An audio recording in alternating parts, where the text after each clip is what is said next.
اگر ہمیں دلوں کا اطمینان چاہیے تو ہمیں اس کنیکشن میں رہنا ہوگا، کیونکہ اللہ خود فرماتا ہے سورہ الرعد کی آیت نمبر 28 میں، جو لوگ ایمان لائے ان کے دل اللہ کے ذکر سے اطمینان حاصل کرتے ہیں۔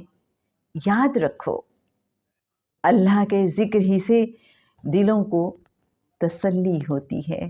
اور ایسا ہے نا، آپ کبھی بے چینی محسوس کر رہے ہوں زندگی میں، بڑی بے قلی سی ہو، تو آنکھیں بند کر کے بس اس کو فیل کرنا شروع کر دیجیے۔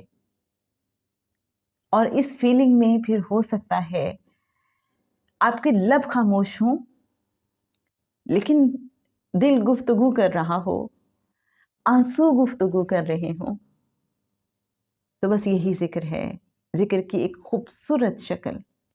اسی طرح سے پنجتن پاک کو محسوس کریں، ان کی خدمت میں سلام عرض کرتے رہا کریں۔ آنکھیں بند کی، اپنے آپ کو ان کی بارگاہ میں محسوس کیا، سلام عرض کر دیا۔